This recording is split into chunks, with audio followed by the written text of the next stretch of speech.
Welcome back. We fill our Inside Politics table each week with reporters, not pundits, and we close by asking them to share a bit of reporting to help you get out ahead of some big political news just around the corner. Mary Catherine? Well, there's a Kennedy in the Senate again. It's the age of Trump, so I don't want this big news getting lost under some tweets today. In the state of Louisiana, Republican State Treasurer John Kennedy won his runoff against his Democratic challenger, who got no help from national Democrats, to become the 52nd Republican in the Senate. And I just think it's emblematic of how far we've come from the conventional wisdom, which was the Democrats had this coalition of the ascendant. Even in southern states, they were going to make these big inroads. And in case Democrats ever wondered whether 2016 is truly trolling them, a Republican John Kennedy in the Senate. Yes, the Kennedys of Massachusetts probably don't love that much. Matt? We've talked a lot about the incoming Secretary of State. There's also an outgoing one. John Kerry is about to conclude more than 3 decades in public life as a senator, as a presidential candidate, and as Secretary of State. And it's starting to set in the reality of that. He's got a few trips still scheduled.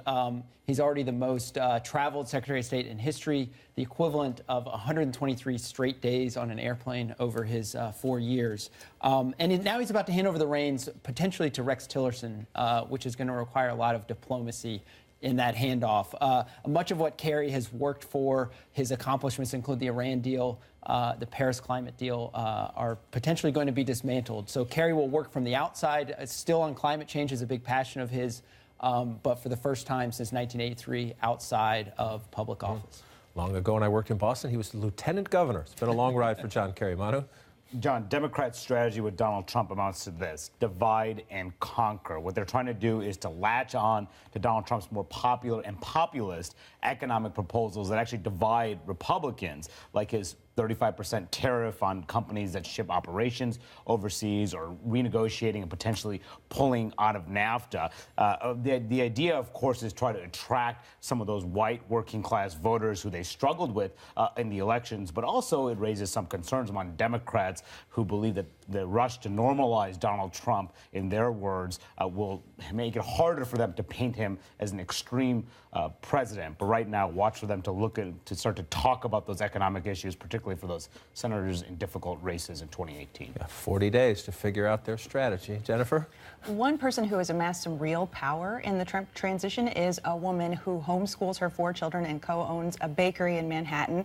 Rebecca Mercer is the 43-year-old daughter of a billionaire GOP donor, and I'm told her talent is for bringing in talent. So she has her fingerprints on everything from the search for Secretary of State to the press secretary to the new GOP chairman. And what's interesting about her is her family has pushed for years this agenda, this anti-establishment populist agenda, and now she is one of the main influencers for the Trump cabinet. Shake up the Trump cabinet. Not a bad thing to have some new faces here in town. I'll close with this. Donald Trump was one of 17 candidates, you might remember, who sought the Republican nomination for president. So far, only one of the other 16 has been tapped for a cabinet job. Ben Carson is the choice to lead the Department of Housing and Urban Development. But there could soon be a second. During the primaries, the former Texas Governor Rick Perry called Trump a cancer on conservatism. But they later made peace. And a well-sourced Republican says keep an eye on Perry as Trump rounds out his picks in the days ahead. We certainly will. That's it for Inside Politics. Again, thanks for sharing your Sunday morning.